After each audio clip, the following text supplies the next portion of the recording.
Okay, Matt. So this is gonna be a fun podcast. We just got finished recording our other segment, that we'll get to later with Matt and Blaise. That's gotta be the stupidest segment or podcast part I've ever been a part of, but it'll be fun. Just you guys gotta wait till we get to that one. But we'll start off with football as usual. Monday Night Football just wrapped up, and the Cowboys are victorious over the Los Angeles Chargers. Matt's feeling good. I'm sure 4-2 going into the bye week to get healthy. So Matt, why don't you break it down for us? How you're feeling after a road win? I mean, kind of a road win. It was so loud in there for the Cowboys, but yeah, how are you feeling after the Monday night game? I'm just happy they got out of there with the win because I'll be honest, that was not a pretty game at all. I don't know if you watched it, but I thought it was one of the worst performances of the year for the most part in comparison to the Cardinals game because they came out and they looked terrible. And, you know, it's mostly the offensive side of the ball, but it kind of just started like, uh-oh, this is going to be another 49ers game where the Cowboys go three and out, Chargers come down, boom, they score a touchdown. It's 7-0. I'm like, oh boy, here we go again. But to Dallas's credit, they actually responded. They scored a touchdown on that drive or the next drive to tie it up. And then it was just kind of like, okay, it was just stale for me. And really, the takeaway of this game and why I'm not jumping up for joy. Sorry, I had a noise in the back. But the reason why I'm not jumping up for joy is because of Mike McCarthy. And Mike McCarthy really killed my morale this game because of the play calling. And I gotta be honest, it's a problem. And I'm looking down the road when we play better teams, better coach teams like the Eagles, the Dolphins, the Bills, the Lions, all these good teams with good coaches. We're going to get killed if we have an offensive performance like this.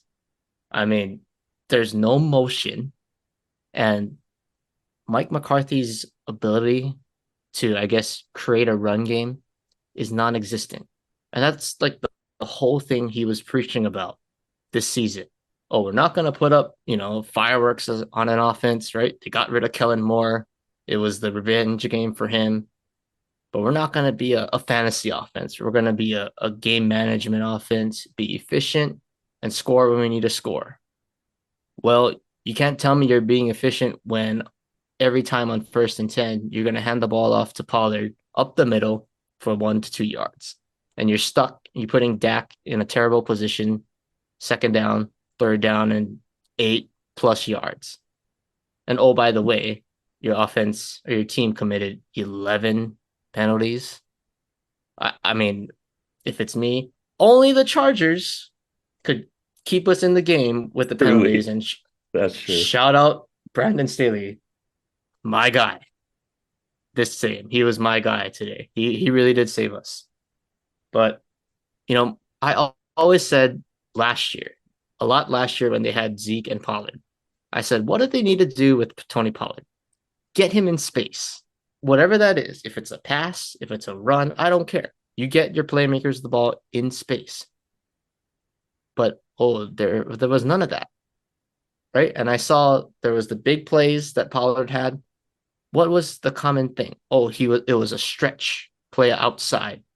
And then the 60-yard pass that he took, oh, it was kind of a broken play, but Pollard was quote unquote in space, right? He kind of was a blocker. He kind of ran out to the flat as Dak was scrambling, broken play, but he's in space. And good things happens when you get your playmakers in space. And this is a problem, and it needs to be addressed going forward. Um, but yeah, that's a tough one. And the 11 penalties, just cannot happen. That to me is coaching because it's been a consistent thing. And I think Dallas must lead the league in offsides. I truly do because How do you line up offsides? Every single game. It's not like it's just one time, okay, yeah, everybody makes mistakes, but it's 4, 5 times a game. They're offsides. Like, come on.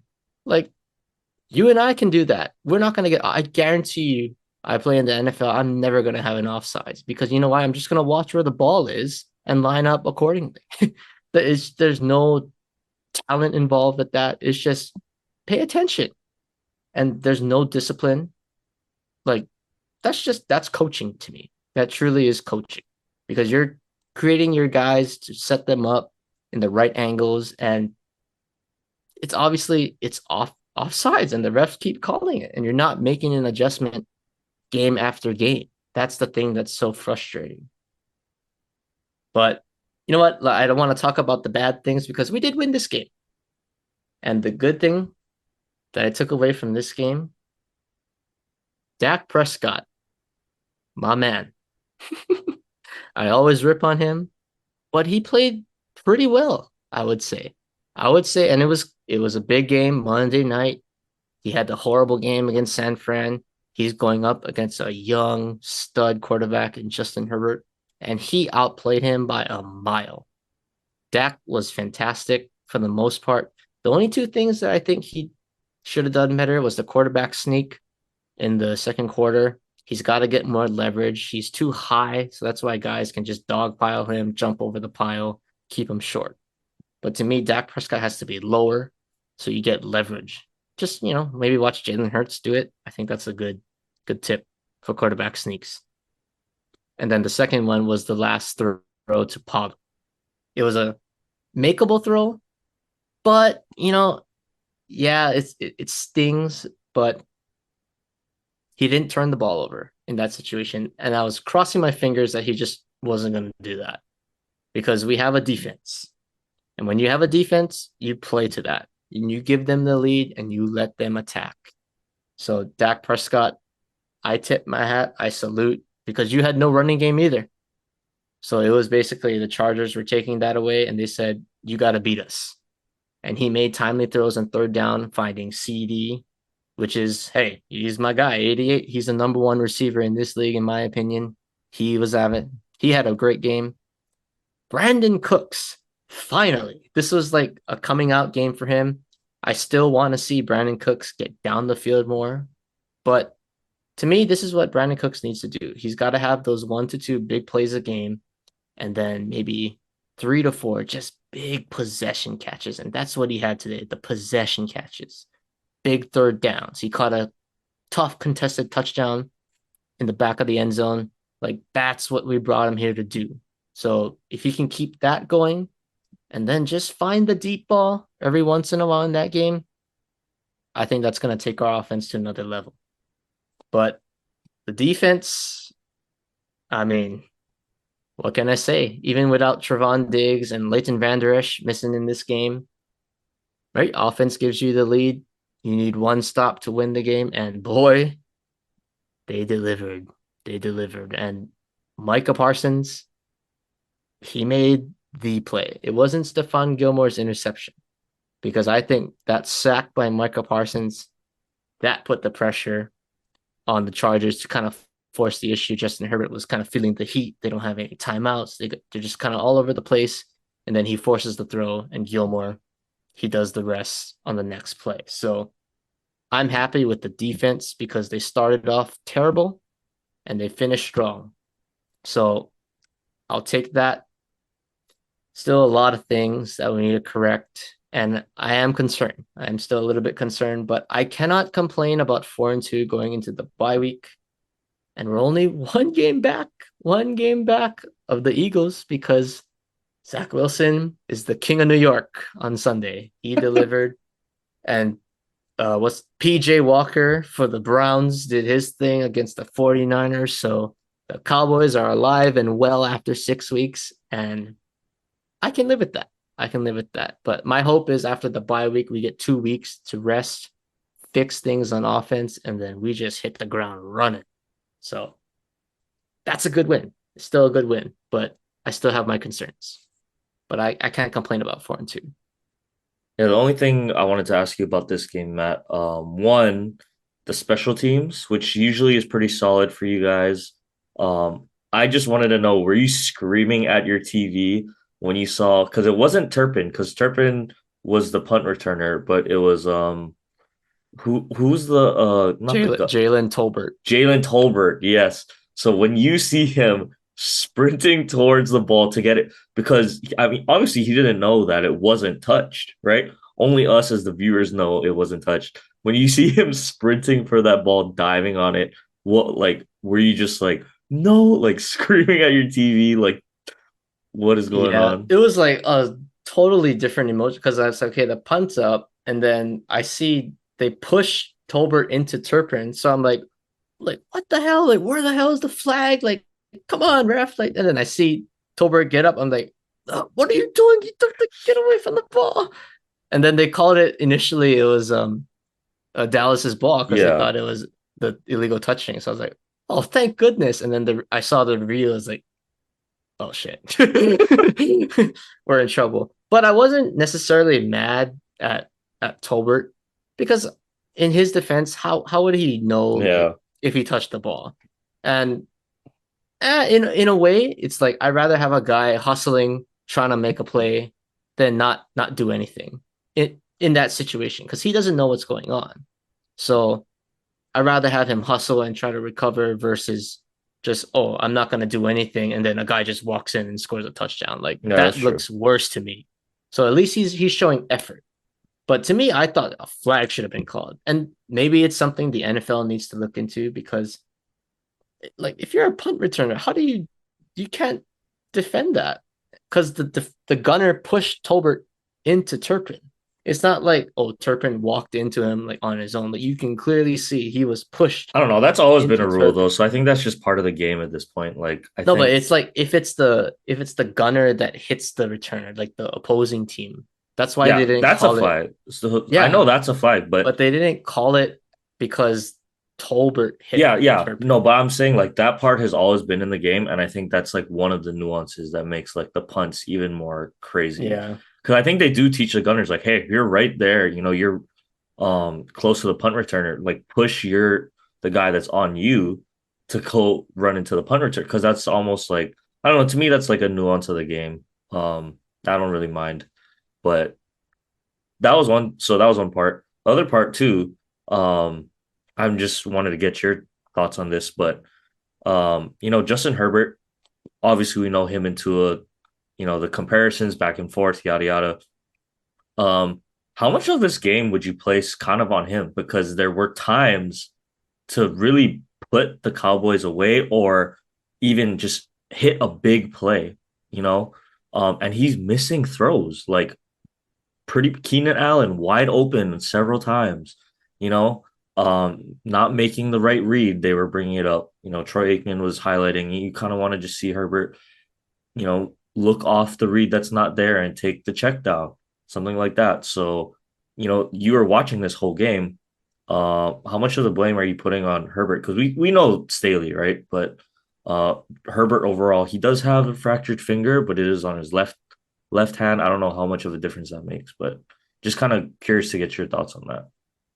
I think he deserves a huge part of the blame. And like you said, right, it was like not even like 50-50. It was like wide open throws. Like Keenan Allen was cooking Duran Bland a Mm-hmm. couple times on the outside. And if he makes those throws, I don't know. I would be here screaming my head off, like, I don't know, just venting like how I normally would in a Cowboys loss. But it seems like he was like hesitating or he wasn't reading things as quickly. And I think the one that okay, maybe the overthrows. Okay, yeah, he was wide open, but sometimes you just miss it. But the one thing that I noticed and the one play that I want to highlight was it was when they were third and goal. They ended up scoring on this drive, but Austin Eckler runs out to the flat. He's wide open, like initially. Like if you're Herbert, you got to know that that's your first read. So why aren't you getting him the ball, or at least looking in that general direction? Because he hesitated for a second, and that hesitation allowed Marquise Bell for the Cowboys, who by the way had a great game, filling in for Leighton Vander Esch because we're down linebackers now. But he comes in, he flies in, makes a great one-on-one tackle against Eckler to hold him to now 4th and goal. And it's like, okay, what do you do now?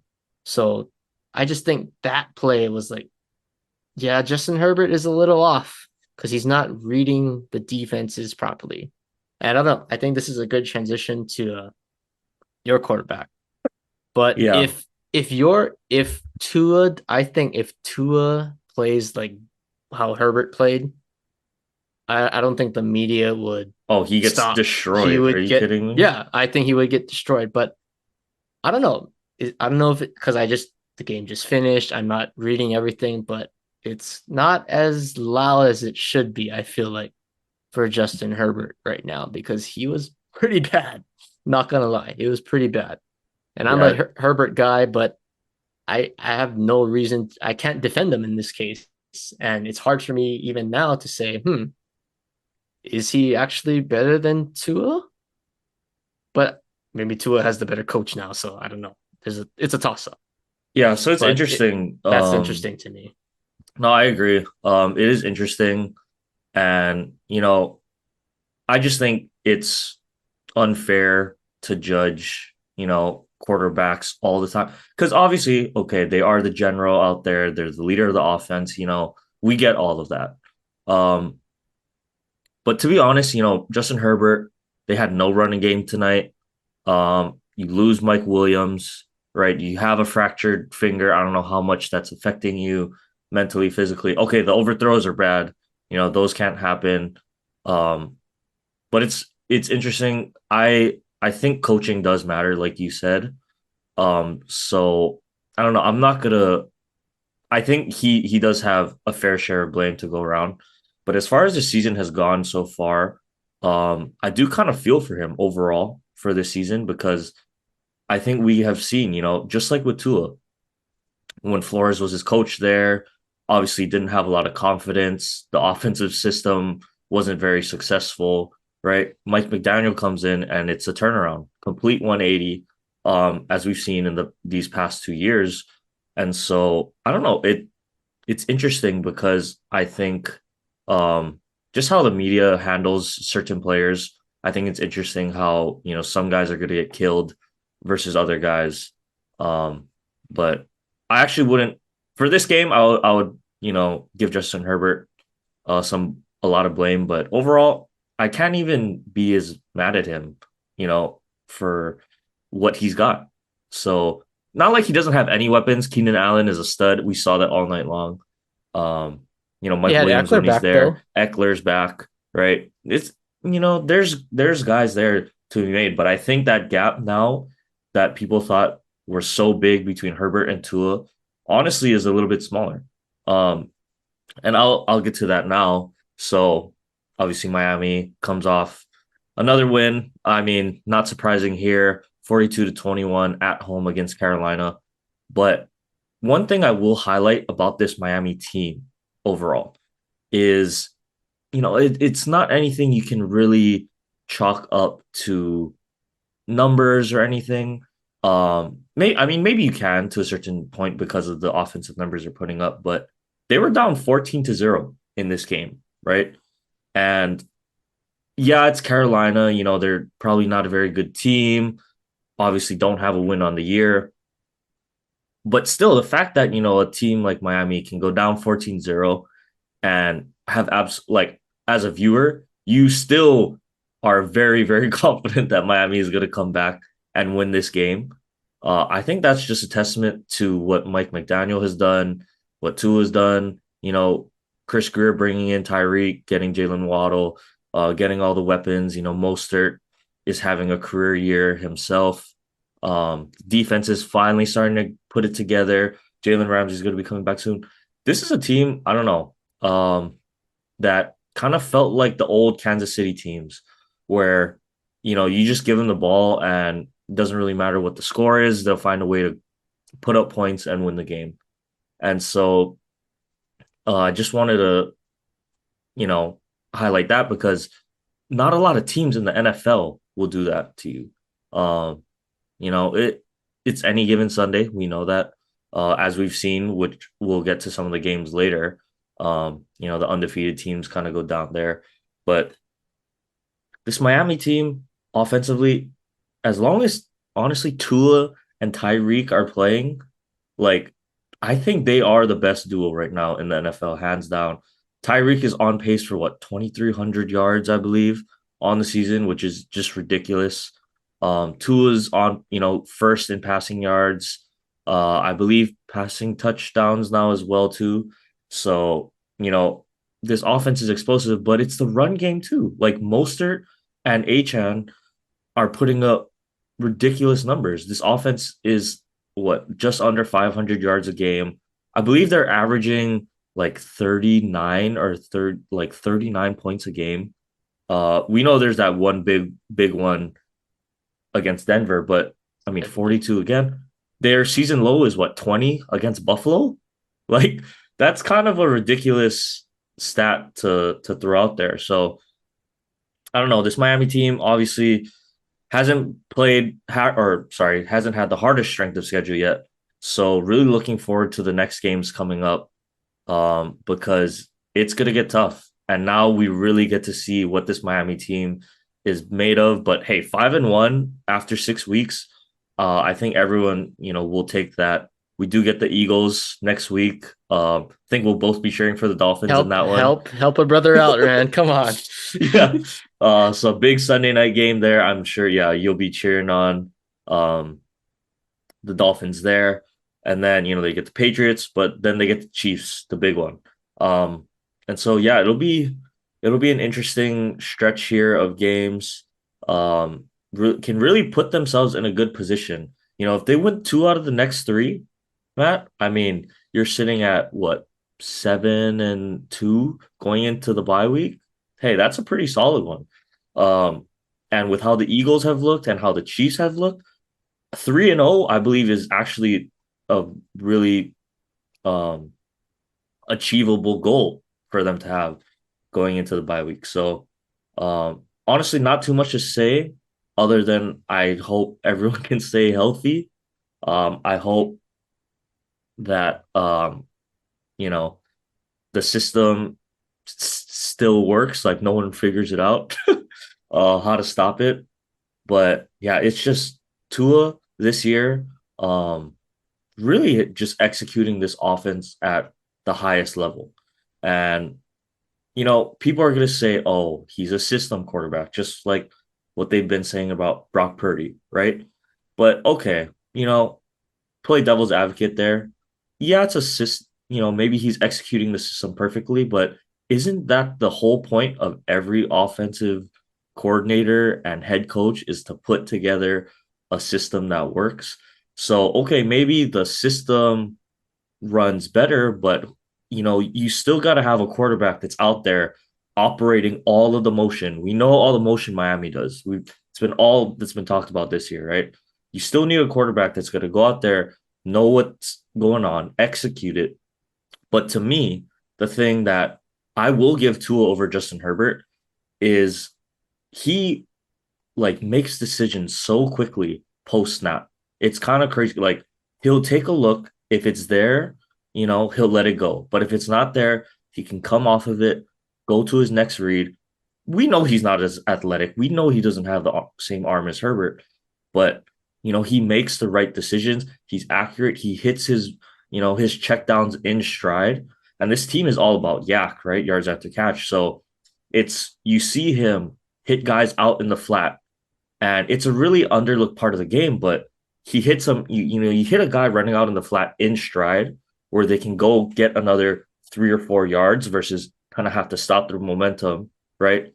Come back and allows the defender to come and tackle him. It's like those little things that I think gets overlooked when people, kind of grade Tua. So I'll just say that I've been really impressed with how he's played this year. Just so aggressive because all his picks too have just been like really ego stuff. I haven't really seen a bad, it's like he doesn't see a guy necessarily. It's kind of just like he's so cocky or he's so his ego is so big. Oh, I can easily make this throw. Oh, I trust my guy to win this one-on-one.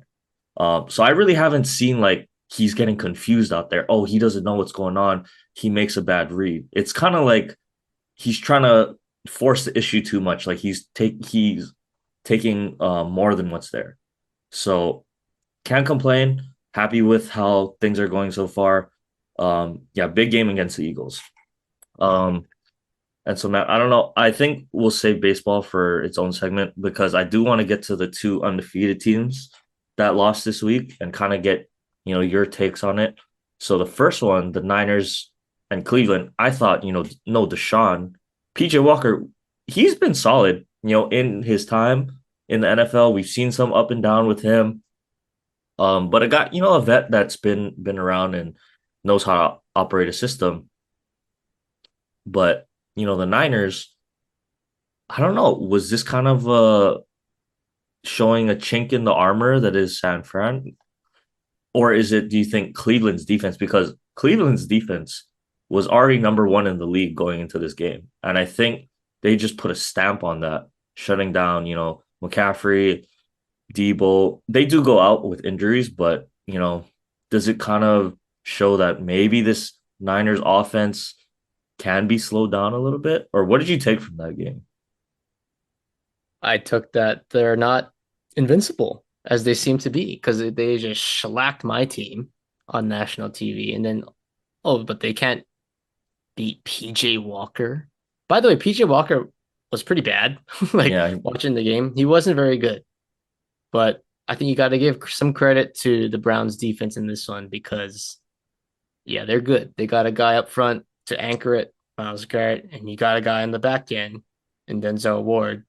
So that's the kind of match made in heaven. You got a good lockdown corner and you got a dominant pass rusher. So you got to give credit to them. And I saw a stat where Myles Garrett, I think he had like a 30 something percent win rate against Trent Williams. I think that was the highest like number for Trent Williams allowed by a single player. And Trent Williams, one of the best linemen in the game. And for him to not get dominated, but to kind of like, oh, like I found a guy that's kind of like handling me or has my number a little bit. That says a lot about Myles Garrett because that dude is a problem. He is, I could argue he could be defensive player of the year. mm-hmm. He's that good. He's that good. But yeah, I think the 49ers, this Christian McCaffrey thing is really interesting because when he came out, that's when everything kind of started to just not flow a little bit. And to me, this kind of puts an emphasis on Brock Purdy and kind of brings us back to reality that, this guy was a 7th-round pick for a reason. Let's not forget that. And the Shanahan system is great. It's quarterback friendly for the most part. But there's going to be times when it's not just, oh, I got to check it down to McCaffrey or I just got to, throw a quick screen to Debo and he's going to run for a touchdown. Like, if you want to win the Super Bowl, you're going to have some games where you need your quarterback to win ugly. You need that drive, get us in field goal range. And maybe to his credit, Brock Purdy did get him into field goal range and they just missed the kick. But to me, he did get kind of lucky because there was some questionable flags that were thrown at that last drive. I don't know what you thought. I thought there was some pretty, I don't know, that's kind of ticky-tack to me late in the game. But Brock Purdy looked uncomfortable. And I think the key to beat the 49ers, get a pass rush. You get a pass rush, and Brock Purdy is going to look human. That's how you're going to beat him. And if you got to go through Trent Williams, you got to go through McGlinchey, the good line. So that's the formula. Get them in passing downs and make Brock Purdy beat you. Because obviously, he didn't do it at the end.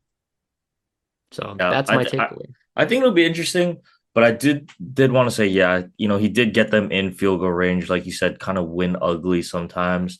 Yeah, the penalties probably, could go either way on both sides. It was both sides. Like, oh, you called that on the 49. Oh, you called that on the Browns. Like, come on, ref. Like, let them play a little bit. right. So Yeah, I mean, I don't know. I think Cleveland at home, it's it's a tough place to play. But before I do get off of the Browns really fast, Matt, how much would you pay to swap Amari Cooper with Michael Gallup? Because I don't know if you saw that one catch that Amari made on the sideline, just absolutely mossed the DB. And I still like if I'm a Cowboys, executive or someone in that front office, I would still be having nightmares of choosing Michael Gallup over Amari Cooper, especially after tonight where just him and Dak not on the same page. But yeah, just from a Cowboys fan perspective, how much would you give up to swap Gallup and Amari? First off, that's messed up that you even bring this up. I was like trying to get over it for how many years? Like I was trying to move on, trying to see the light, see he's the number one guy. Oh, we got Pollard now. He's the lead horse. I would give he can have my leg, my arm, like I don't know, what do you want? Money? Like I don't think I have that much money, but anything. Like Amari was that dude. And that's why the offense at the time was so prolific because you couldn't just shout out to CD. You had to shout out to Amari. He's still the vet. And then CD's there. He can just cook underneath. He can cook the number two corners. I mean, it's sad. And for what we gave up for him, fifth round pick. This guy is an all pro receiver, and you're giving up a fifth round pick. And oh yeah, let me just think about it. His contract was 20 million a year. Look at the receiver market right now. Tyreek Hill is making over $30 million. That is a bargain in today's NFL. And oh, what do you do? Oh, so I'm gonna move off Amari Cooper, who's he has ticky-tack injuries, but hasn't had a career-threatening injury. Oh, but let me sign a guy who just tore his ACL to a 5-year deal and pay him, you know, double digit, double figure $1 million a year. Somebody please make that make sense. Because I don't know why they traded for Amari. You traded for him to be the number one. Why trade him away when you just signed him? And knowing the NFL and any sport, every year the market's going to increase. So yeah, it may be expensive at the time, but 2 years later, oh, look at that. That's a bargain right now. So I don't know. I don't get it. And if we had Amari this year, to be honest, I don't know. We would be 5-1 at least. So yeah, that's messed up that you even bring that up because I was I just just had trying I to get couldn't over that. help but think about that after I saw the catch and then how I Gallup try looked not to tonight. think about that because it makes me sad because that he should be number 19 on the Dallas Cowboys, but Yeah, he really should. he's stuck in Cleveland now, so he doesn't deserve that. Yeah. Maybe we should trade him for Gallup. That's a fair trade, right? Yeah, I don't think anyone's taking that, especially you just got to look at the fantasy numbers. Ain't nobody taking that deal. So, um, but before we get off football, last undefeated team, the Eagles, also took their first loss to the Jets, who are surprisingly still in the mix. I mean, I'm glad Zach Wilson, it's working out, but I'm kind of getting to the point where it's like, okay, you had one feel good win. The Jets are still in the East, right? Like, okay, let's simmer down now. Let's see those L's start to pile up. But I think this defense, Matt, has to be given a ton of credit. I got to give Robert Saleh a ton of credit because, they have played really, really good quarterbacks. They played Josh Allen, they played Patrick Mahomes, now Jalen Hurts. Dak, I'll throw in there, but that was a rough game overall. But I mean, they played some pretty good quarterbacks, and this defense has held its own.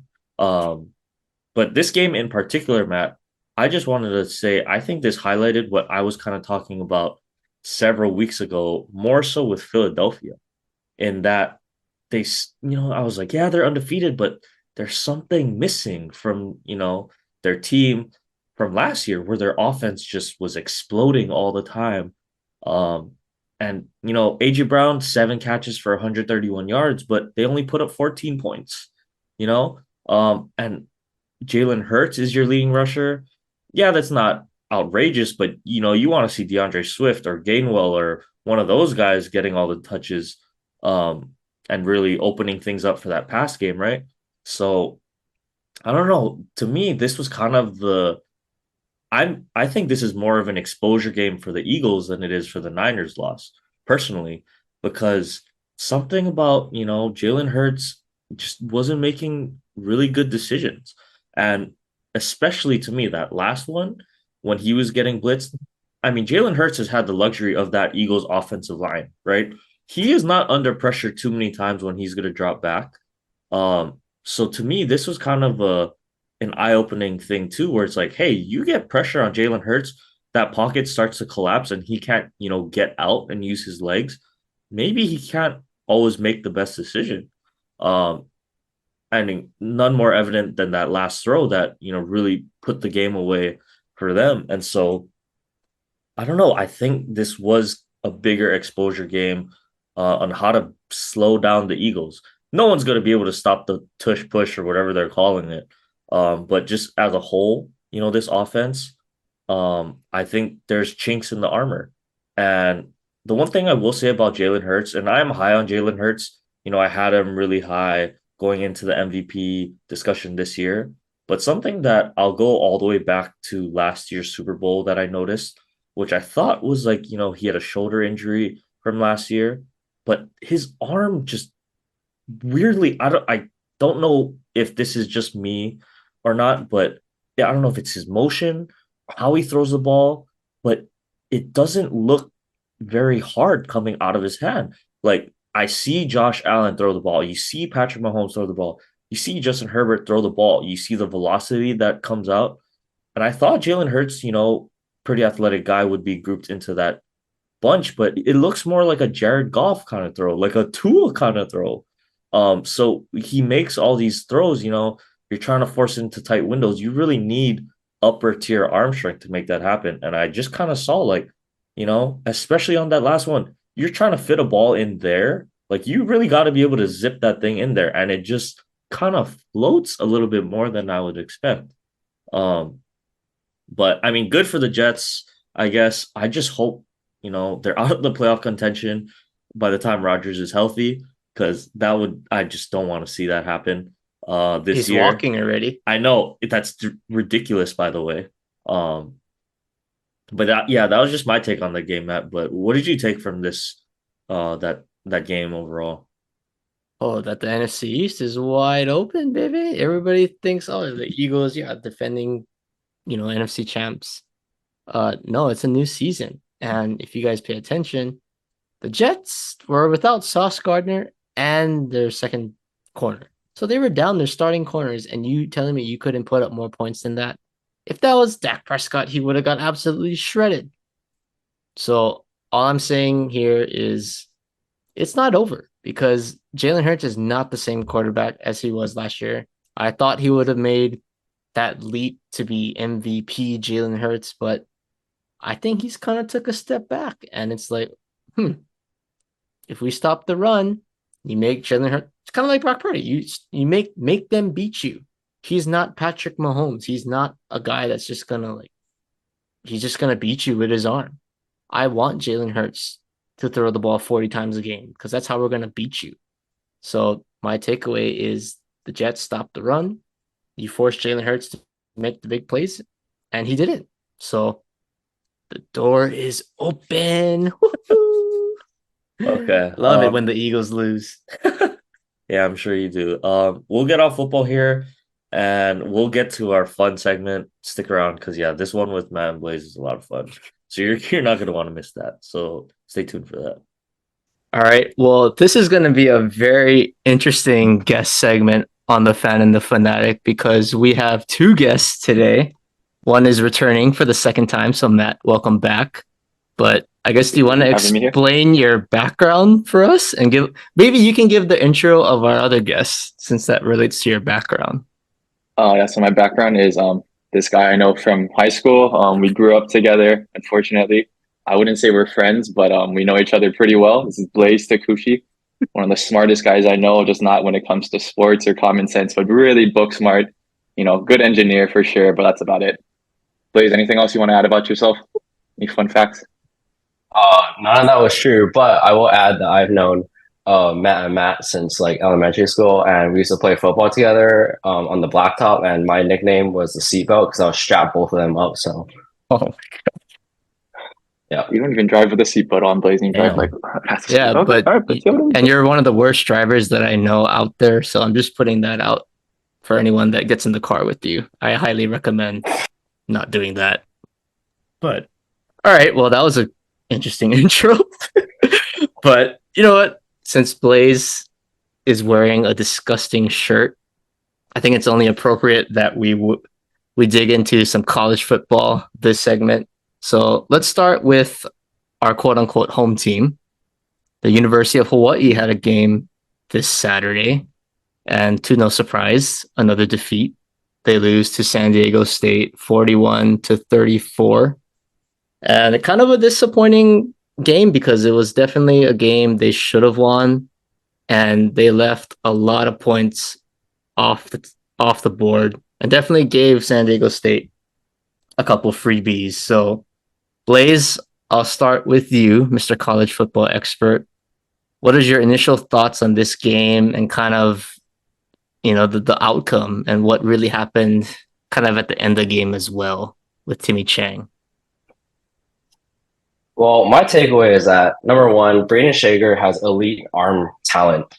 He, I mean, some of the bombs that he threw to McBride were just, I mean, that's big league throws right there. Number two is I feel like Hawaii, they have some skill players, but man, they just make some really, really like untimely turnovers. I mean, a couple of those fumbles were just like in the worst possible times, and then the pick six, which I read after that it was actually Ashlock's fault. He said that he ran the wrong route. So again, figure it wasn't his fault. It was so he's going to be an NFL prospect within the next 2 years. But why are you laughing, Matt? Why do you think I'm laughing? You actually believe that he's going to be an NFL prospect? I think that if you transplant him onto another team with an offensive line and bigger receivers and a better running back, which, by the way, I don't know what happened to Tylan Hines. I haven't even seen that guy play in like forever. But yeah, I don't know. That's funny that you mentioned that because when we did the UH intro for the season, both of us said Tylan Hines was the X factor in this offense. They needed to get him the ball. And it's been the exact opposite. So I don't know. I think he's going to transfer. I've been saying that for the past few weeks. Do you think he's going to leave UH? Yeah, probably. But I don't know where he would go because he's a little undersized. I mean, he's fast. And I guess he's somewhat like a tool player, but I don't really know like where he would go. Maybe to Oregon because they like to pick up like some pretty shitty people in the transfer portal. So okay, well, well, we can talk about Oregon later and how they're the better football team in the state of Oregon, but we'll get to that a little bit later. But I want to talk about the end of the game specifically because this was kind of the headliner post game with Timmy Chang. So late in the game, right? Ashlock fumbles, huge chance for them to take the lead. San Diego State ends up scoring. Now UH is down 2 possessions, and they go all the way down the field. And with about a minute or so left on the game clock, Timmy Chang elects to kick a field goal. Now, Matt, I know you're not the biggest football expert, but I would like to hear your thoughts on this decision. Like, do you think he should have kicked the field goal in this situation or continue to keep the drive going, go for the touchdown, and play for the field goal later? I appreciate you leading off with me not being a football expert, so I can't get hate on it. So thank you so much for that. But I mean, look at honestly, your background. It's not even a sports related thing. So, I mean, he's not suck at football. That guy is not an athlete on your screen. So, I guess I'll attack Blaise later after asking your question. I mean, honestly, I think it's an okay move. Like, you have a minute left. A minute to try get a touchdown makes more sense to me than trying to like score and say they do get a touchdown with like 20 seconds left. They have 20 seconds to do the onside and then get into field goal range. Like for me, I'm like, you have all three timeouts. You have a minute left. Like realistically, we should have, run committed. Could have maybe got a 3-and-out, get the ball with like 45 seconds left. I think that's more than enough time, especially with the way Shager was like throwing the ball. Like Blaise said, he was throwing the ball well, but that's against San Diego State, who has 2 wins before us. Like obviously, it's not a good team, and Shager was throwing bombs. So for me, like I would rather have more time and have to like score a touchdown versus like hopefully scoring a touchdown. Wasting more clock. You're gonna have wasted plays because it's Hawaii, and trying to like have a field goal with like 15 seconds, like with like one play just to get it downfield. So I think it makes sense. I don't know why he apologized honestly for that. I was just like, and he's like, "Oh, we played a win," and I was like, "You still could have like tied the game no matter what. It's not like we were gonna like go. I mean, it's not like he like scored a touchdown. I went for 2, and that was like, oh, instead of a field goal, we have to get 4 points if we didn't get it. Like, so I'm like, I don't think he really needs to apologize for that. But like you said, I don't know football, so I'm pretty sure the guy wearing the number 50th Heisman candidate right now might have a different opinion than me. Yeah, you don't know ball. Let's just start off with that. I think it was the right decision. Knowing that Hawaii's red zone efficiency is like one of the worst in the country, especially in touchdown percentage. They like the run and shoot in general is just not a good red zone offense. You can compare it to the complete opposite in Oregon State, which is a power run game, power offense, NFL style play calls. And Oregon State has a line to score a lot of touchdowns in the red zone. But when you're spread out like Hawaii and you don't really have big receivers, it's going to be hard, and it might have taken up some time. So I think that it was the right decision, to kick and just take their chances with the onside, because I mean it's better they do that than trying to score a touchdown and then they eat 50 seconds off the clock and then they don't score, or they have to kick a field goal and then they have to get an onside kick with like 20 seconds left. So I think it was the right decision. Just given that they struggle in the red zone, and we don't have a running back, so that helps. Well, I would say we do have a running back. We just don't use him. That's my takeaway. I don't know. We have a running back, but we don't have a offensive line. So that is true. I don't know, Greg. Do you have any thoughts on Timmy Chang's post game comments? You're always a guy that's huge on coaching. That's why. Well, first of all, I didn't even watch the game. Second of all, I don't even know what he said, so I can't really comment on anything. That was like all I will say. Well, all I'm gonna say is that they had 24 points off turnovers, so yeah, that's not gonna cut it. What the pick six? It is what it is. I gotta say though, I kind of said this before. I don't know if Blaise is being sarcastic or not, but Shager could be like a legit, like he has all the like tangibles, like physical tools. Like I'm actually not being sarcastic about this. He's what, like 6'3", 6'4". Like he's not a mobile guy, but we've seen he can like throw the ball down the field. I don't know if his decision making is always the best necessarily, but like if we're talking like just a pure, NFL prospect, yeah, maybe in a different system he can do better. But yeah, I don't know. I've thought that before too. I think I said that at the beginning of the season that, Shager has the tools, but I mean, if he can't put it together against lower tier schools, I mean, kind of regardless of system, it's going to be a little bit difficult to get any draft stock. But if going back to the decision really fast, I don't know. To me, a minute left. It's a coin flip, honestly. Kind of maybe if the offense was built a little bit differently, like we said before. And I don't know how much you trust your kicker, but to me, I don't know if there's any way to go about that. If he's apologizing though, that's probably something I don't want to see, to be honest. Like, I'll just be honest. I don't want to hear my coach saying, "Oh, I'm second guessing," because to me that sends a message like, maybe they're not prepared. They don't know which way they want to go in certain situations. So I don't even need to hear it. Like, you're gonna get criticism either way. That's what it is being a coach. So I don't need to hear the apologies for decisions that are, I could argue either point. So I'll leave it at that.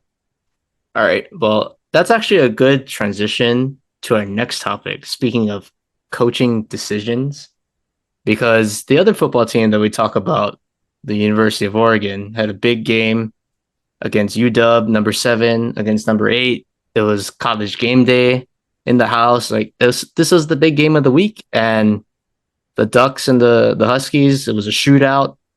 And truthfully, it came down to a couple of decisions in this game, all headlined by the head coach, Dan Lanning. And notoriously, it was his last decision. Oregon has the ball, 4th and 3. Washington has no timeouts to get the first down. They win the game. But the risk reward, a little too risky. They go for it. They don't get it.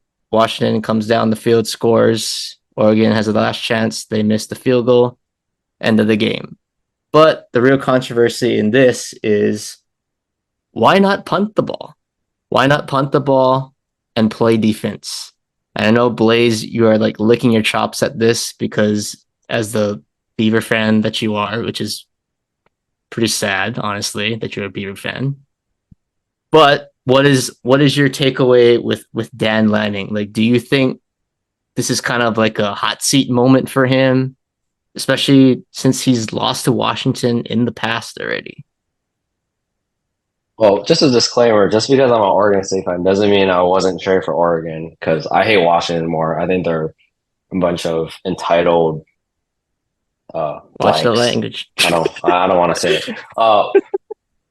But yeah, I get the decision at the end of the game to go for it on 4. I mean, I don't get it because I think Dan Lang I think honestly he's a young head coach that he's just trying to make his mark. He's trying to prove himself, and he's trying to build an identity for himself that he's going to be this ultra aggressive play caller, and his assistants are relying on analytics to go for it on 4th down all the time. But the one at the end of the game, like, this in hindsight is a bad decision. But if they got that, the game is over. The one I had a problem with was the one at the end of the first half. It was 4th and goal, and instead of kicking the field goal to get points, and I forget what the score was at that point, but he could have just kicked the field goal, got points. Okay, yeah, and I think they would have gotten the ball back. I think they deferred. Yep. They would have gotten the ball back to start the second half. So just get 3 points and then go try to score a touchdown at the beginning of the second half. But instead, he not only goes for a 4th and goal, he rolls Bo Nix out. And Bo Nix is notorious for not being able to throw on the run. He's not a mobile quarterback. Brandon Shager is probably better than him throwing on the run.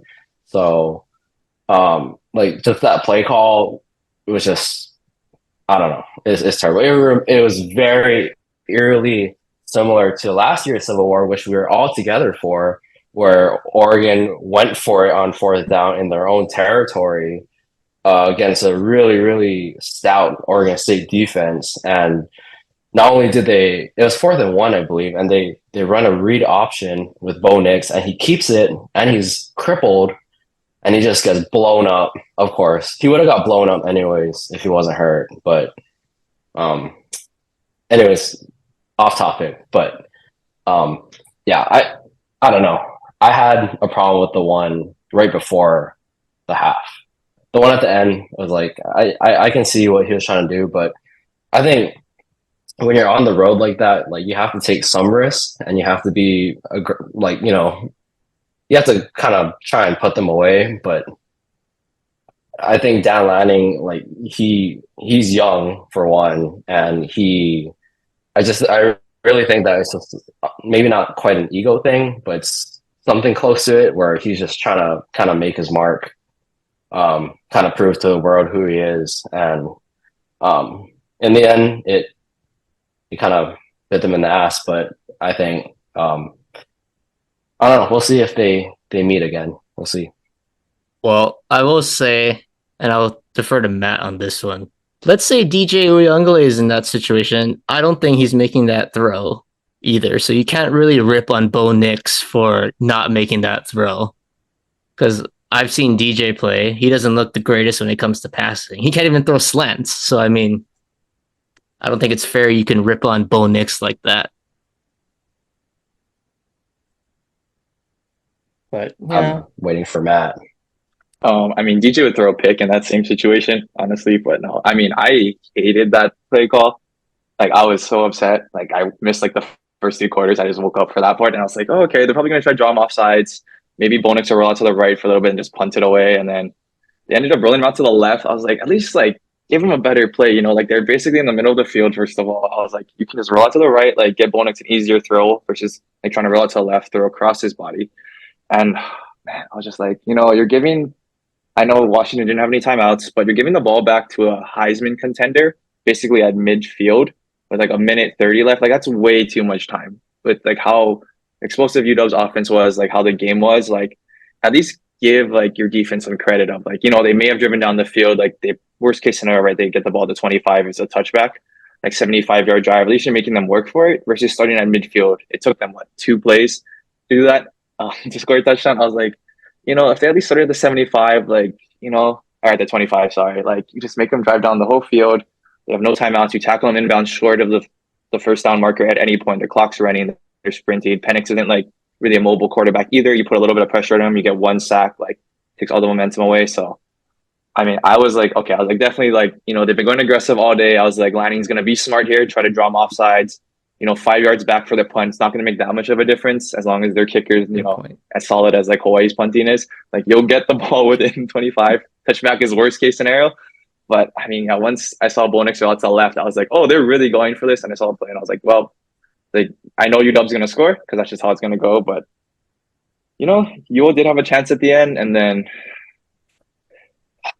I guess they don't have a Shipley. Like their kicker isn't as good as Shipley, so I can't say like, but that was like I would say we do because he's a 5th-year senior and I mean, I'm not going to rip him on missing that kick because that's not the reason why we lost and we shouldn't have even been in that situation in the first place.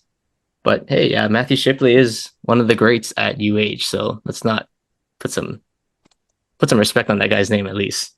But that's actually a good transition though. So let's talk about the Pac-12 as a whole. So I think from us as casual fans, I think we can all realize that this Pac-12 conference this year is probably the strongest group of teams in college football. You could make a case that there's about 4, 5, maybe New Year's 6 teams in the running this year.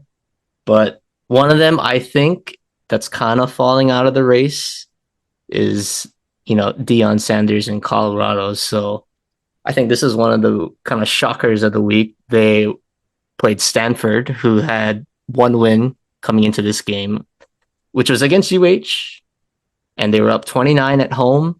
And I checked my phone, and it's like, oh, they're in overtime. Oh, Colorado lost. So they end up blowing a 25-point or 29-point lead at home. So, Blaise, I know, you know, you have some mixed feelings on Colorado. You know, I guess you can start as a whole. What do you think of the whole Deion first-year season so far? And, you know, what is Colorado's ceiling going to be this year after this loss? Well, I don't, you know, when he got hired and stuff, like, I didn't really have any like negative reaction towards it. But I definitely, when they beat TCU and they beat Colorado State, everyone was like hyping them up. I didn't buy into the hype. Colorado, I don't know if you guys like kept up with them last year, but they're terrible. I mean, I think Hawaii could have competed with them. They're that bad. And particularly, they're really bad on both of their lines. Their D line and their O line was awful. I mean, I probably could have sacked their quarterback. But so to me, like when Deion got hired, I was like, well, if he takes them to a bowl game, that's pretty impressive, and especially given how hard their schedule is going to be, just being in the Pac-12. So, you know, like I was surprised that they lost to Stanford. I mean, I don't think Stanford is very good, but I think that they still have the same systemic problems that they had last year, where their defensive line is Swiss cheese, their offensive line is terrible. But they have really good skill players. They have Shadur, they have Jimmy Horn, Xavier Weaver, all those guys. On defense, they have some. I mean, I honestly think that Shiloh Sanders is going to be pretty good. He's a little undersized for a safety, but he's pretty physical. He kind of reminds me of Hufanga on the 49ers, who lit up the Cowboys, by the way. But Hey, that was a fun. yeah, whatever. I don't know. I think that if they can get to a bowl game, which I'm not sure, their remaining schedule is pretty tough. That would be a win. I think that, it's hard to judge because this is his first year, and what was it, like 90 something percent of his players were from the transfer portal, 80 something percent, something ridiculous. So it's hard to build that team chemistry, and install your system, build that culture in like less than a year. So I mean, I'm not really a hater of them. I hated when they got all the hype because it was stealing away from teams that really should be hyped up, like Oregon State. So like I think I was just a little upset about that, but I wasn't a hater to Colorado. So if you can get them to a bowl game, like that's impressive considering where they were a year ago. I mean, that's basically like Deion Sanders coming to Hawaii after Norm Chow and taking them to a bowl game, which would be like, I mean, man, Hawaii and Norm Chow, that was terrible. And if I remember correctly, there was only one person that really supported that head coaching gig. He came to school with a Chow Time shirt. Hey, I was just trying to be a supportive UH fan at the time. That was like my peak UH years, coming off the Brennan, the Moniz years. So I'm trying to defend myself. I was trying to be a supporter, but you know what? We all make mistakes. It's okay. I learn from it. Yeah. Sure. Yeah. Well, it's funny that you mentioned Oregon State. I guess we got to talk about it because you're wearing that disgusting jersey. Do you truly think that they're a contender to win the Pac-12? I don't know about win, but I think they have a shot at getting to the championship. They might need some help. And if I'm being honest, like I don't know if Oregon State is going to beat Oregon at Outson. I mean, in that whole rivalry series, it's proven that, I mean, unless when Oregon State is really bad, it's proven that the home team usually wins. So I don't know about that. And especially Oregon State doesn't really play that well on the road. But I do think we have a chance to beat Washington when they come to Corvallis. And I think that if we win out, I think we play Stanford, Arizona, and Colorado. If we win out until then, it will be probably a top 10 matchup, maybe like number 10, number 9 versus, I don't even know what Washington will be, maybe number 4 at that point, number 3. So then game day will come to Corvallis, and then, it's going to be a party. And just, I'm not going to be able to watch that game because I'm going to be on a plane, but maybe I'll change my flight if game day comes. But we'll see you and Wes on college game day with Pat McAfee with your beers and possibly. I do not want to see Wes drunk on college game day. Let me just say that. I want to see Wes. I want to see Wes kick the field goal. You wouldn't want to see Wes trying to kick a field goal. He's gonna rush the field. I do not want to see that, and I do not want to be affiliated with him when that happens. I will just say that. Just get some Fan and Fanatic podcast merch for him real quick. Let him wear the shirt for the brand. Be like, for the brand, Pat. See if Pat gives you guys a shout out too, bro. Great exposure right there. Oh god. Yeah, when Lee Corso does his stupid helmet thingy, if he puts on the Huskies jersey, I'm throwing a beer can at his ass. Oh my gosh. Oh, Blaise, you're so evil. So evil, you know? Whatever. But all right. Well, I think that's good on the college football. We can always come back, later in the season as the season progresses and as championships come around. But let's finish off this segment with a fun game. So we'll shift to the basketball perspective. So last time Matt was on, let's give everybody a little recap. So last time Matt was on, the fan was in Japan vacationing. So we had Logan on, and we did a basketball game. It was pretty funny that we mentioned you, Blaise, as one of the key questions or the final questions where we had to rank your basketball skill level. So we'll kind of play off of that. But the game here is we're going to build the worst basketball player friends edition. So it's between you and Matt. So this is, hey, me and Greg, we're just going to sit back, relax, and let you guys pick it out and create your my player. But you guys can alternate based on the categories that you guys have. I'll read it out loud so the viewers can take a listen or see what's going on. But basically, just build the worst possible basketball player that you guys can. All right. So let's have Matt go first. Matt can go first. So Matt, why don't you start with the list that we have? So the first one is our height / weight. Full body type matters, height and weight. You don't want a guy that's, tall and skinny versus short and chubby. So let's see who you think is going to fill out your player. Gonna be so bad. I know. Let's see. So when we say friends, here, does that mean like it has to be people that like all of us know, or is it like people that like maybe went to the HBA like Greg doesn't know, or does it be like more That's fine. UP? No. I'll say any. Okay, as long as one of us, at least one person knows the person, that counts. Oh God, dude, people are gonna hate me.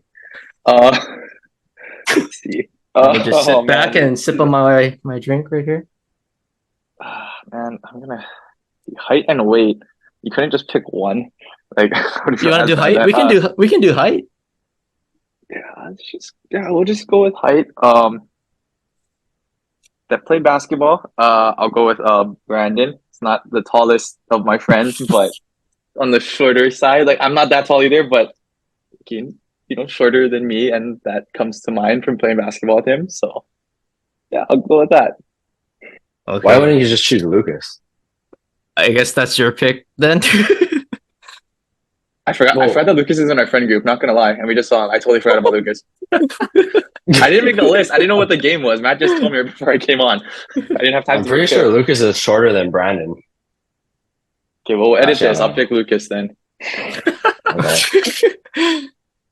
right. Blaise, you can pick Lucas too. This is literally just creating your own worst player. I was gonna say, how do you not pick Lucas? Honestly, I mean, I love Lucas. Don't get me wrong, but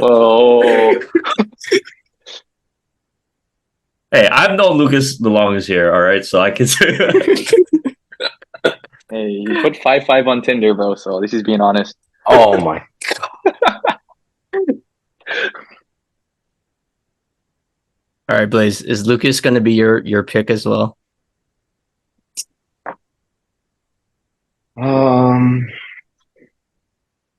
Worst basketball player. Yeah, I guess so.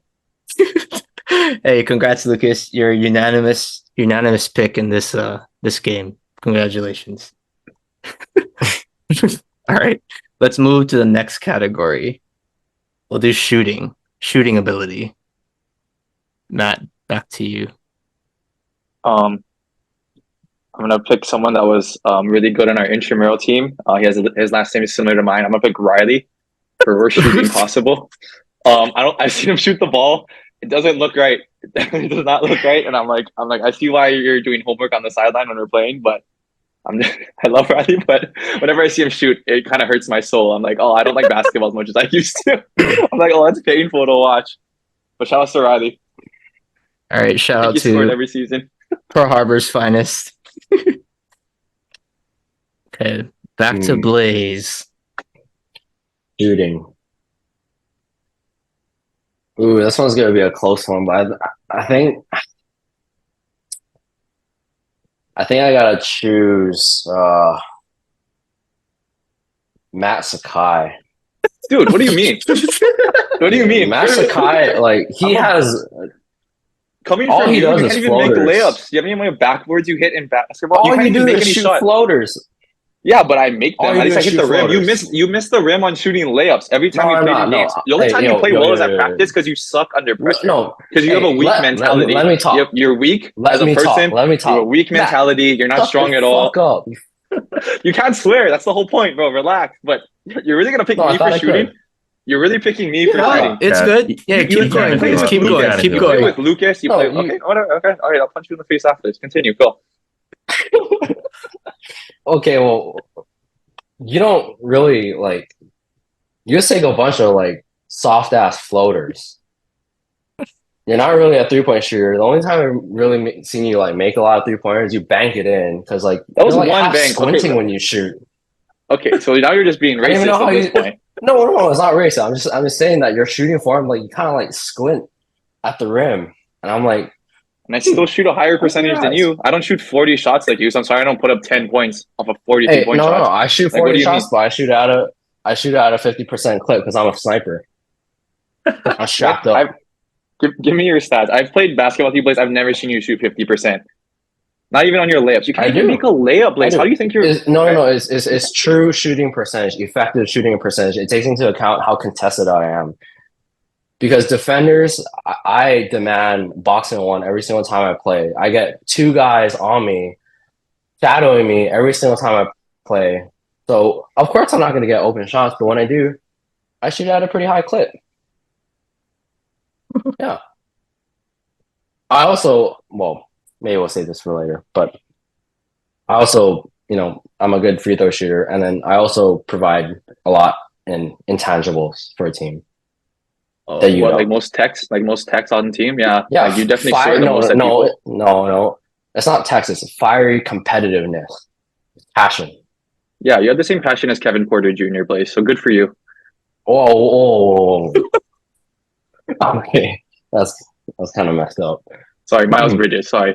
Oh my god. That's All right. not. I'm Okay. gonna cut you guys off so we can move to the next category, but due to time constraints, let's go to we'll combine this into one category. We'll say passing and ball handling. Oh, my first. Yeah. I would probably go with Wes for ball handling if it was separate and then passing Blaise because he doesn't know what that is. Oh. Blaise, yeah, but I mean, you guys know Wes. Ball handling. Apparently, he's been playing Isn't he with them on playing the a lot? weekends. Yeah. Yeah. So maybe it's I heard getting that he better. got a lot better. I haven't been I heard seeing that he's it, getting better. but I have heard he's improving. All right, Blaise, what's your answer? So we're running out of time here. Ball handling, definitely Lucas. I mean, that dude Hey, he's shifty. He's shifty. He's not shifty. He has one crossover, and he's basically the opposite of Jaylen Brown. He can't go right. All he goes is left. He's terrible. And in passing, I'm gonna have to give myself the passing one because, and it's not what you think. It's not because I'm a ball hog or anything. I drop dimes, but because Greg is on this podcast, one time in college I absolutely nailed Greg in the face. That was totally my bad. So, I mean, the argument could be made that Greg wasn't fully aware. He could have had better awareness to look at his surroundings. But Yeah, I do remember getting smacked in the face by the ball. I think I was like half looking, but I wasn't really looking. And then the next thing I see, the ball is like right in my face. Did you whip that that at was him funny. too, Blaise? That's a terrible pass. I remember that. That was funny. Oh yeah, my god. so I'll give myself that just because of that instance. But overall, I'm a team first point guard, pass first point guard. Oh, all right. Well, I'm going to skip the defense. We don't care about defense on this podcast, but let's go to the last one because this is important. The last category is team morale. And I think I know where Matt's going with this one. Yeah, that's pretty easy. You got to think about like who would be toxic to a team, like who is just a terrible person overall. Like they don't have a lot of friends, like no one wants to hang out with them on or off the court. And it's a pretty easy answer. It's Blaise Takushi. Like he's just a terrible person. Like he blames his teammates. Like he blamed Greg for Blaise throwing the ball directly at his face like a quarterback, and he said it's Greg's fault for not paying attention. Like, who throws their teammate under the bus like that? Like, like the three of us, like me, Matt, and Greg, like we're all team players. We all try to do the best for the team. Blaise is the kind to he'll shoot 40 shots, make 3 of them, and then blame the team for not passing the ball enough, and they lose. So I definitely would say Blaise would be the worst and most toxic person in a locker room possible. Blaise, what are your thoughts on this question? Team morale. Well, I define team morale as being a leader, picking up people who are down, and someone who doesn't do that is definitely this prick named Matt Sakai. That guy is so selfish. He claims to be a pass first point guard, but all he does is just drive the lane and take his stupid floaters. He doesn't do anything.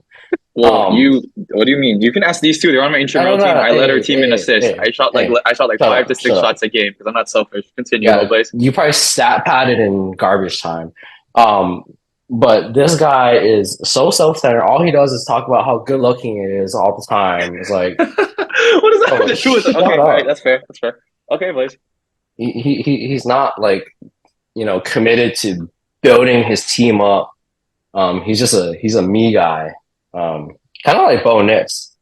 Okay, well, what is this? What does Bo Nix have to do? Oh gosh, you know what? That's my cue to cut you off already, Blaise. That's out of line. You can roast Matt, but you can't roast Bo like that. That's messed up. But all right, I think that's a good time to just cut this segment off. I think we're good on the college football discussions for today. But thank you guys for both coming on. Yeah, this is for our pure entertainment only. So thank you for coming on. We look forward to having you guys both back on again to do another round 2 of this debate. So we'll take a break here and we'll finish up with some baseball coming up.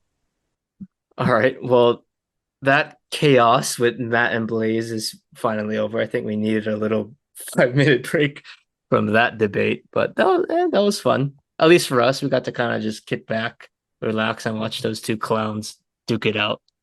But, let's finish off this podcast with our MLB baseball segment. Obviously, the playoffs are in the thick of things right now. And sadly, somebody's team has been eliminated and did not even win a playoff game this year. So the Dodgers fall to the Diamondbacks. They get swept in the divisional round.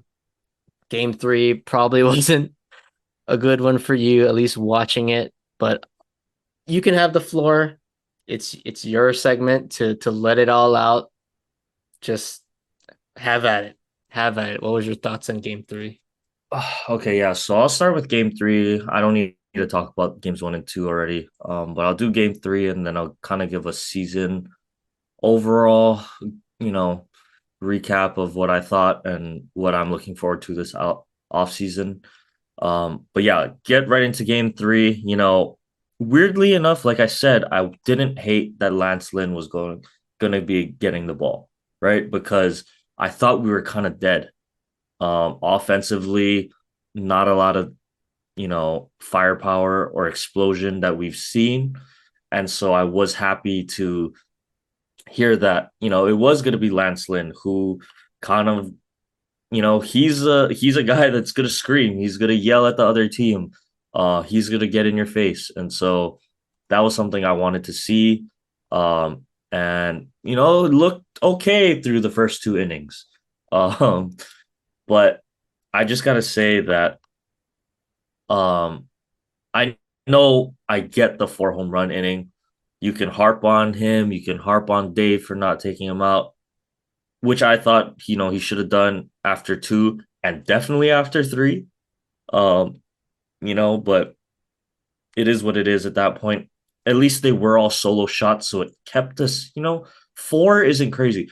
When you get 6-0, 5-6-0, okay, you really feel like, oh, it's pretty much done. But it wasn't, it still wasn't over. Like, honestly, it still wasn't over. We had some chances. And so I just really got to talk about the offense, because to me, that is what was really like such a backbreaker for me. looking at this with how everything played out. Because our two guys who have been so good all year, right? Mookie and Freddie go 1 for 21 through 3 games. Can't happen. That cannot happen. Like Mookie, I don't think Mookie had a hit, right? The whole series. He had one infield hit, I think. Okay, so he had an infield hit, but like it's just that can't happen. Like we can't be having that. And to me, the thing that I noticed was the approach because Freddie and Mookie, their swings are to hit the ball the other way or up the middle, you know. And when their timing is good, when they're seeing it well, yeah, they're gonna pull the ball inside, or they're gonna hit the ball and drive the ball, right? They can hit it to the whole field. But what I saw in this game 3, from both guys is just weak, more so Freddie actually, because Mookie did finally barrel up some balls in game 3. I will say he had a line out to the center fielder, which I kind of thought was going to get him going. But Freddie, I just don't understand because he's so good at using the entire field. And, his whole approach, if you ever hear him talk about his hitting approach, he tries to go to left center. That's where he's trying to hit the ball every single time. And I just couldn't get over. I think he had like 3 weak contact ground balls to second base. And, a couple of them in with guys on base. And I'm like, what is going on? Like, that is not the Freddie that I know. That is not it. And, credit to, some of the rest of the guys, Will Smith, who probably was our best hitter, throughout the 3 games. Kike, like you said, I got to give you credit because you said we needed to get him in there. Even like Chris Taylor had a pretty good at bat, got a hit there, but we did have some chances when guys got on and just couldn't hit the fastball. I don't understand how we couldn't hit the fastball. Keep in mind the Dodgers faced, I think he was a rookie, that got the ball for the Diamondbacks, and the Dodgers were hitting him all year. Right? What was this guy's name? Like Brandon Fat.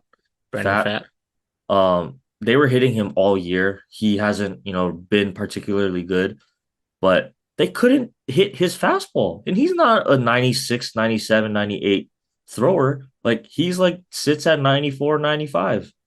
And he's throwing the fastball right by these guys. And to me, it's just saying like they're all trying to do too much. Everyone's trying to hit a home run every time they step up to bat. And you just don't need that approach in the playoffs, right? You need to just string the big innings together because that's really what breaks teams, right? It's the double, then a single, and then another single. And it's, oh man, now then one home run will, unlock the whole thing. But if we don't get guys on base, like it's kind of hard to really do anything. And so to me, I just couldn't get over like the lack of offensive production. Because it looked like these 3 games looked like a complete different team that I've seen all year long. And especially offensively, and I just can't get off the first 2 guys. Because they had their chances, both of them, with guys in scoring position and just couldn't get it done. And really the dagger came when Colton was able to draw a walk, as a pinch hitter. Bring up, our 1, 2, 3 guys, all with a chance to do something, and we go 1, 2, 3. Just that was the deflating moment for me. I didn't even think we were gonna. That I just had no hope. And so overall, just a really sad and disheartening like effort, I will say, and I don't know what exactly needs to change, but we need to bring in a guy, player, coach, someone, someone that's gonna be a definitive leader in that ball, like in that locker room. It used to be Kirsch, I think, but we need some guy that's going to be like laser focused and really like be the guy. And Mookie, I hate to say it, but in these playoffs since he's been a Dodger, kind of really hasn't been that guy. I mean, defensively he's always going to be there, but I can't think of that marquee moment, right? It's been Justin Turner for how many years, right? When it comes to the playoffs, you need the big hit and he's up there, you're confident. Now it's to the point where Mookie's up there. It's like, oh, please just get on base. Like, please just get on base. And you can't be having that from your stud, right? The guy, one of the top 5 players in the game. Even Freddie this series, like, come on, Freddie, just get a hit. We know you can do it. So kind of just missing that alpha guy. And I'll allude to who that's gonna be later. I think we all know where I'm heading with this. But yeah, overall, just really like this one hurts more than the San Diego one because it just felt like no one believed. None of the guys believed almost. Maybe Kike, because he'll get guys riled up. Even Miggy Rojas, weirdly enough, was one of the more vocal ones about, being a leader on this team. And just a sad way to go out. I'll say that. So overall in the season, I gotta give Dave Roberts credit for the regular season because the team that showed up in these 3 games is kind of the team we were expecting the Dodgers to be in the regular season, right? Not really that good. Starting pitching was kind of gonna be questionable. We knew this. How is our lineup gonna look? It's only Freddie and Mookie, really. JD was a wild card. Muncy came off a bad year. Will Smith is, usually kind of up and down, but how was Jason Hayward going to do? How was David Peralta going to do? How was Rojas going to perform? And the team that, showed up in these 3 games were the team that was expected to show up during the regular season. But I got to give Dave Roberts props because he turned this team into a 100-win team. If you took out all the records from the playoff teams, and you said which team had the worst record, you'd say it was the Dodgers based on how they looked in 3 games, right? They looked absolutely terrible. So I got to give Dave Roberts credit for handling the regular season, getting us there, but something has got to change next year. I don't know what it is. I don't know if the format screwed us. I mean, Houston still, made it. They looked fine. All the other teams struggled. I get that, but there's got to be something to help our guys get locked in for the playoffs. And I don't know what that is, but I think some kind of change needs to be done. Maybe we go get, I don't know, Kim Ng is available now, what she did with the Marlins. I'm not saying you go, replace Friedman or replace Gomes, but I don't know, maybe something. I just like something's got to happen. And I think I'll get to it now. It's got to be Shohei. I think you got to break the bank. I don't care what he's asking for, but you need Shohei on this team. There's a reason you didn't bring back Justin Turner, didn't bring back Cody Bellinger, you didn't bring back Trey Turner. There's a reason you didn't bring all these guys back. You didn't match contracts on these guys. That's because you knew you're going to go after Shohei this year. And I get that he's not going to pitch, right? I get he's not going to pitch, but the electricity that he brings, he solo carried the entire Angels, revenue for the past 2 years. So imagine what a Dodgers team that already does well with, fan attendance is going to be like when Shohei's there in LA. I think you need to land him regardless of if he ever pitches again. I'm going to be honest. Even if he doesn't pitch ever again, would you take hitting 300 with 45 plus home runs and 100 plus RBIs and 100 runs scored? Yeah, that sounds like a guy I'd want on my team, right? Coming from the lefty side of the box as well. So I just think you do whatever you have to get him, because I think he is a spark that we finally are going to need to get us over the hump and back to competing with the Phillies and with the Braves. So that's how I feel right now. Overall on the season, I think maybe my hopes got a little bit too high because of how well they did in the regular season. But you really look at this team on paper, it's not a surprising thing that they get swept by the Diamondbacks, honestly. So there's going to be changes that has to be made. I think a lot of these guys, are not going to be coming back. Um, Maybe even move Muncy. But we do have a lot of prospects that I think need to be traded or, um, you know, exchanged for cash. I don't know. But I think number one goal is to get Shohei and then you get a starting pitcher, like a stud starting pitcher. Blake Snell, maybe on the market. Um, but something has got to change. Can't just rely on Walker Buehler coming back, Gonsolin coming back, Dustin May coming back, because as we've seen, things happen. You need guys that are going to be able to perform in the postseason. So, yeah, hopefully we do another episode where Shohei's on the team in the near future.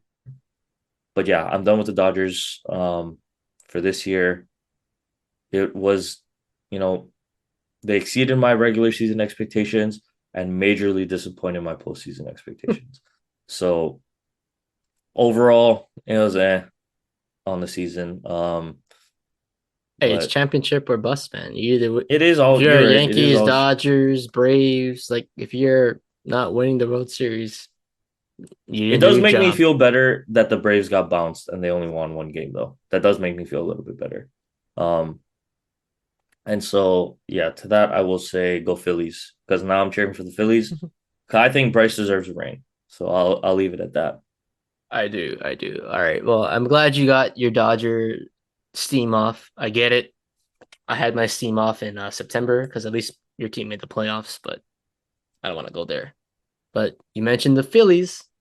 They're still in the race, and that was the big series, right? Everyone was talking about in the NLDS, the Phillies and the Braves. Who's going to come out of that one? It's kind of like you could say maybe the two best teams in baseball at the time going into the series. And I don't think that series disappointed. It was a 4-game series, very hard fought. Game 3, okay, the Phillies kind of outmatched, but game 4, I watched that game 4. I don't know if you did, but Mhm. that's a playoff game right there. And Braves got Strider on the mound. The crowd is heckling him, Strider, Strider. And the Phillies, they don't have Aaron Nola. They don't have not Zach Gallen, Zach Wheeler. They have Ranger Suarez, the number 3 guy. And for him to kind of deliver some chunk innings, I think he went 5 innings, 1 run. That gives you a chance to win.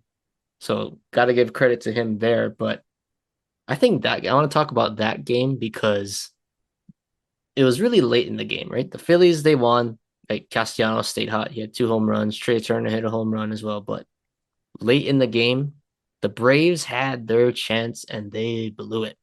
So they were kind of chipping away at the momentum. They got a couple guys on. Kevin Pillar is on third with, I believe, 1 out. And Kimbrel's on the mound. He throws a wild pitch, or we think it's going to be a wild pitch. Kevin Pillar doesn't break for home. And I saw that and I was like, oh, that's gonna lose them the game, I think. Because that could have cut it to 1. You still got the 8th, you still got the 9th. That hurt. Or this, I think maybe it was the 6th inning. I don't know. But that can't happen if you're Kevin Pillar. Like, I get you don't want to make the out at home because that's just gonna destroy you. But that's a read a professional baseball player has to make on a pass ball. And to cut A it to vet 1, too. Hmm. exactly. And I think that was such a huge mistake to not get because to me, maybe if they score, they actually, I think, would win the game. And that leads me to the second point because Rob Thompson, the Phillies manager, kind of just says, F it. I'm just gonna go with my best guys in the most clutch situations, right? So typically, you got your closer, you got a setup. They're gonna pitch the 8th, they're gonna pitch the 9th. And he did the exact opposite. He said, nah, I'm gonna pitch them when the stress innings are in the moment. So he goes with Alvarado. He goes with Kimbrel in the 6th and 7th, and then he has to kind of navigate the 8th and the 9th to close it out. So it's like if you cut that lead to 1, you're not even going to face Kimbrel in the 9th. You're not going to face Alvarado in the 8th. You actually can face, their B level bullpen instead of the top level A guys that close out the game. So I don't know. What do you think about more Rob Thompson's decision of, I'm just going to pitch my guys in the high leverage situation versus, I'm going to pitch this guy in the 8th regardless, and then this guy's going to be my closer? That's such a tough decision. I mean, I got to give him props because it worked. That's a tough decision to make because, you're banking on your guys down the road. And I kind of like the logic. Like, it does make sense to me. But, what if, like, you say you use your closer in the 7th, right, to get out of that bases loaded jam. All right, it works out. But, realistically, he's not going to be out there for the 9th. And so what happens now when you're in that high leverage situation in the 9th inning? Only down, or you're only up, 2 runs at that point. Yeah. Another high leverage situation comes up. How comfortable are you going to feel throwing what you believe is your third best reliever out there? It's not a matchup thing. It's not it's just our best guys are going to go in whenever we can or whenever we need them.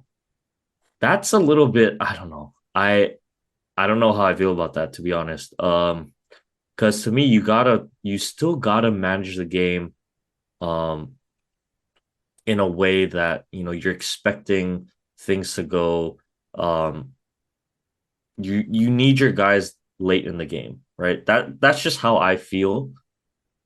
I don't hate the logic of it, but if I was managing it, I still would not put my closer out there. Like, I couldn't put my 2 high, stress guys out there, especially not in a game. It's a game 5, it's a game 7, right? Like, you need to get out of this inning, out of this game, no matter what. Don't even think about what happens later. Okay. But it just seems like a little bit too reckless to me to be throwing your closers out there like that. That's just me though. You know, I don't know, but I give him props because it worked. But I don't know if I could do that. I probably still wouldn't. I would like agree to disagree because I agree with the decision more for Alvarado because he's kind of like that. He's their best reliever, but he's not the closer technically. So he really picks and chooses when to use that weapon. So I agree with using him. Yeah, in the high leverage situation when the top of the lineup is up, I'm using him, but I think he mismanaged it where it was like, okay, I think the guys are coming out too fast, like Dominguez, another hard throwing guy that they have, like he pitched 2 batters and nope, you're done. Alvarado's in. Granted, Matt Olson was up, so I understand the logic there, but why not throw Alvarado? I get it's the righty lefty thing. Sometimes I hate Dave Roberts is a guy. My dad always says this. He hates when Dave Roberts just like does so much analytical thinking. Like, if your best guy's out there, I believe he's gonna get him out. I don't care if he's a righty or a lefty. So I feel like in that case, why not throw Alvarado longer?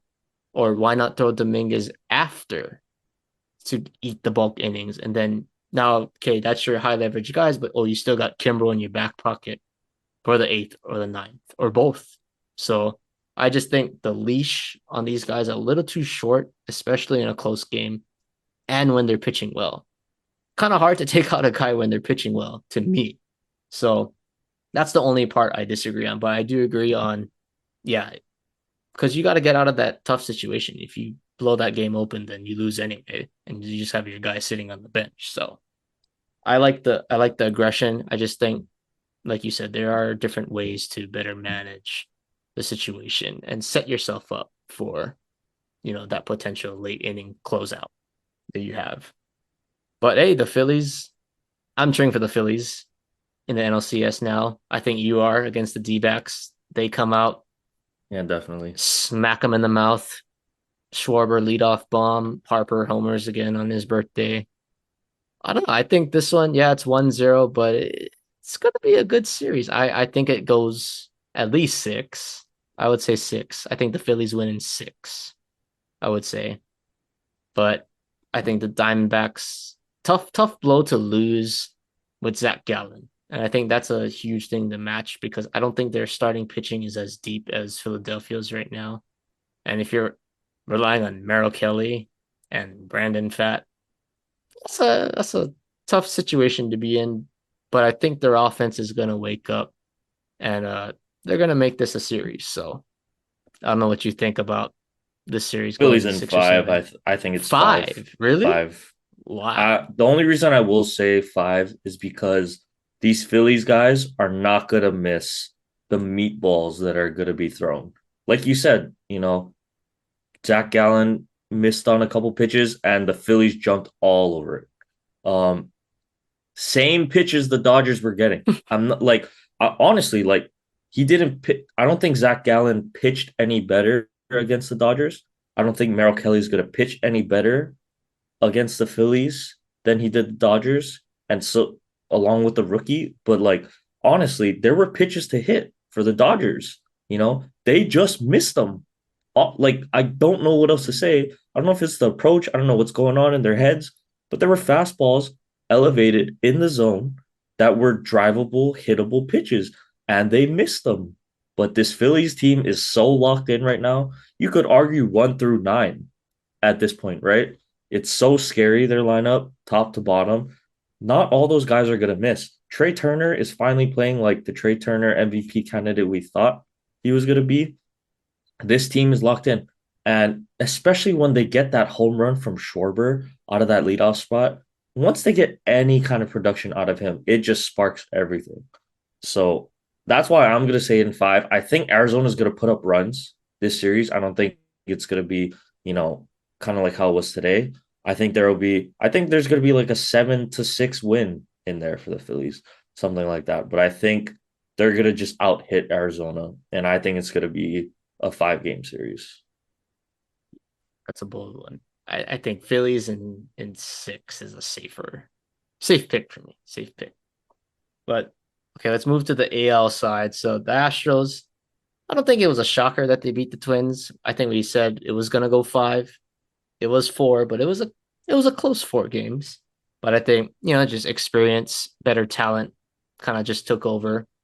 But now they meet their division rival in Texas, and we're thinking, okay, this is gonna be a 7-game series, but oh man, Texas comes out, wins the first 2 games. I mean, the first game, who would have thought Jordan Montgomery would outduel Justin Verlander?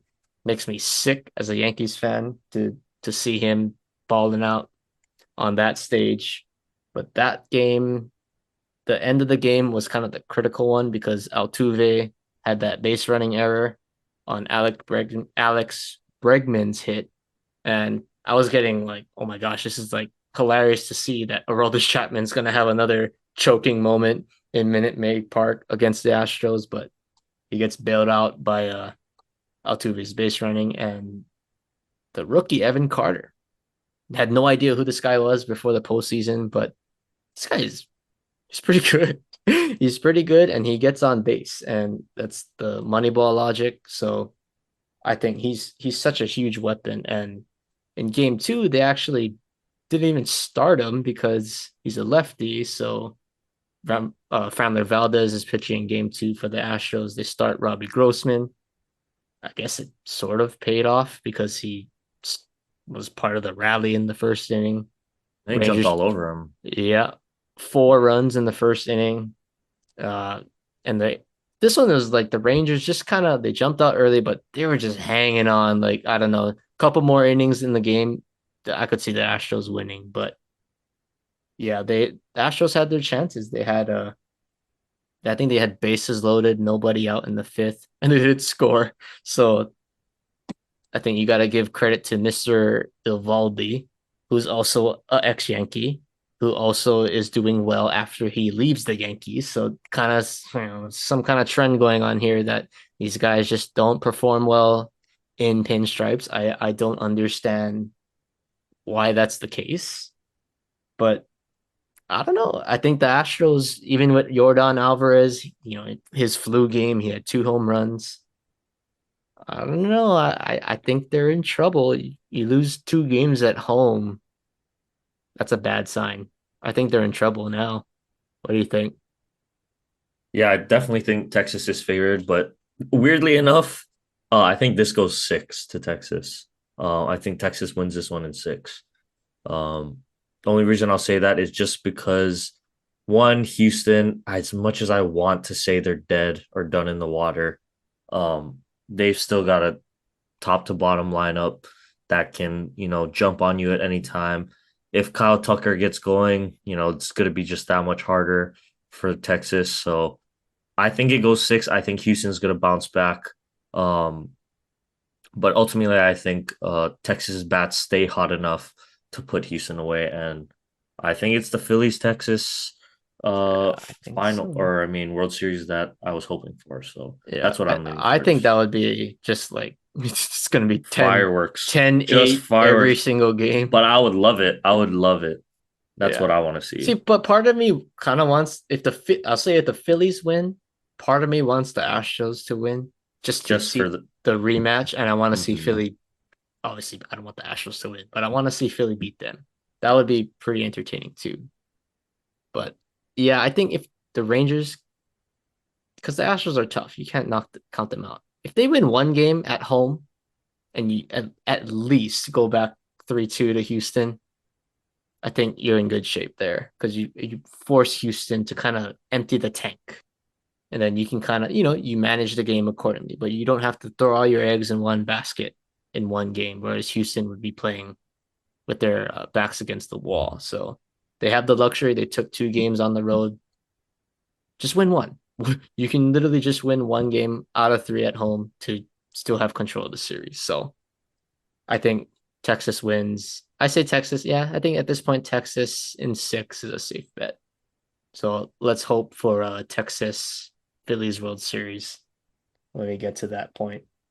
Yep. But yeah, I think that's the baseball updates up to this point. So I think Yeah, I'm good. let's hit our quick hitters. Our new segment that we started a couple weeks ago. No Staley shenanigans this week. He didn't do anything crazy against the Cowboys, but we got some foolish fools nominees. I want to point out Dan Lanning gets one award this week. The decisions he made, going for it on 4th down, punt the ball. I know we talked about it with Blaise and Matt, but punt the ball. I didn't get my chance to voice my opinion. Your defense was playing well. They have no timeouts. Force them to go 90 yards to win the game. It's kind of like the NFL, right? With the whole Kirk Cousins, that Vikings Chargers game. Punt the ball. And then the second one, Mike McCarthy. I didn't mention this in the first segment, but his clock management is a problem. So at the end of the half, there's 2 timeouts for Dallas. 8 seconds left. I see on the TV, okay, fine, 8 seconds, call a timeout. We're going to have 1 play to the end zone, and then at worst, we kick a field goal. Mike McCarthy, his genius idea, oh yeah, let's run the clock down to 3 seconds and just kick the field goal. Bro, you have 8 seconds. You can score a touchdown. Like, they're so lucky they won this game. They're so lucky because that right there, that loses you games in the playoffs. Let me tell you that. So Mike McCarthy, Dan Lanning, congrats. Both of my coaches. You guys are foolish fools of the week this week. Not something you want to be on this show. But you got any state of the 808s you want to shout out this week? One in particular, I'll say, and shoot, I wish I knew how to say his last name, but he's the Bengals Oh, receiver. the Punahou kid. Yeah, Andre Iosivas. Yeah, I think that's his name. Iosivas.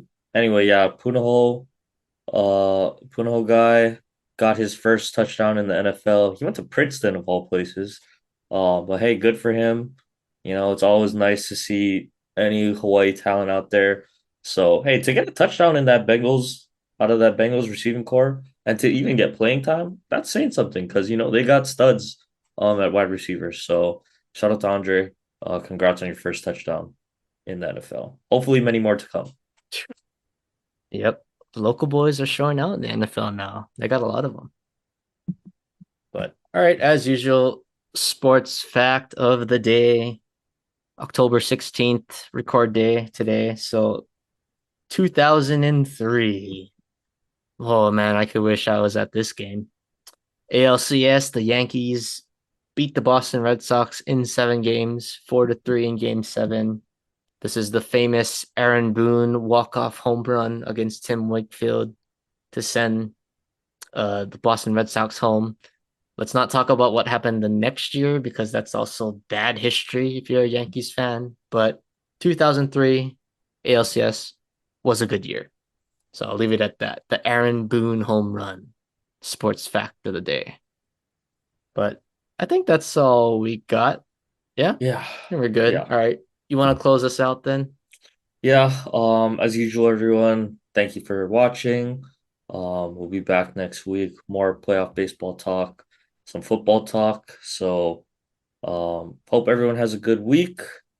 Stay safe, and we'll see you guys next week.